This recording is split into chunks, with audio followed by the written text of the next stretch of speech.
देशव्यापी चर्चार केन्द्रबिंदु पलटिथिबा नीट प्रश्नपत्र लीक घटना एवं व्यापक छात्र असंतोष भितर केन्द्र शिक्षा मंत्री धर्मेन्द्र प्रधान निज पदरू इस्तीफा देछन्ते।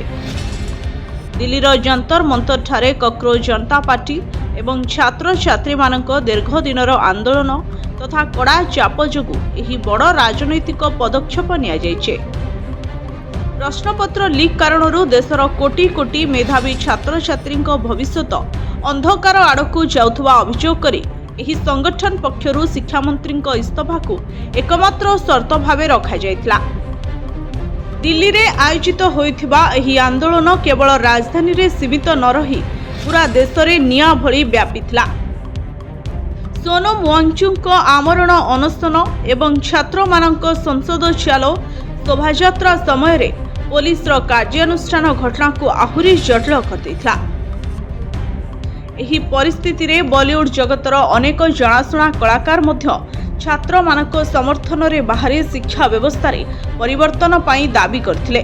चापर बशवर्ती होई शेषरे केंद्र सरकार एवं आंदोलनकारी मध्य बैठक जारी रहितबा बेले धर्मेन्द्र प्रधान निज पदरू हटिवाको निष्पत्ति नेइथिले। निजर इस्तीफा परे धर्मेन्द्र प्रधान स्पष्ट करिसेंति जे यह कोनोसी व्यक्तिगत प्रतिष्ठार विषय नुहे बरं छात्र मानक भविष्यत को सुरक्षा देवा एवं कोनोसी बाह्य शक्ति को एही असंतोषरू अहेतुक फायदा उठाइबाकू न देबा पई एही पदक्षेप निया जायछे।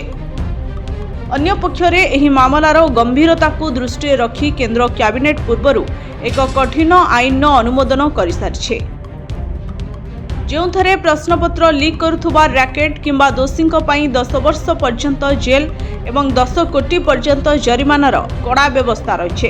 एही समग्र घटनाक्रम भारतीय शिक्षा व्यवस्था रे स्वच्छता एवं कठिन नियम प्रणयन पई एक नुआ मोड़ आनिछि कहले किछि भूल हेबनी। छात्र समाज एकता एवं प्रतिवाद शासन रे मध्य बड़ परिवर्तन आनिपारे बोली एही घटना प्रमाणित करि दैछे। तेबे शिक्षा मंत्री इस्तीफा परे देशर परवर्ती शिक्षा नीति एवं परीक्षा परिचालना व्यवस्था रे किभଳି संस्कार आसुछि ताहा देखिबाकू बाकी रहिला। ब्यूरो रिपोर्ट सोना न्यूज।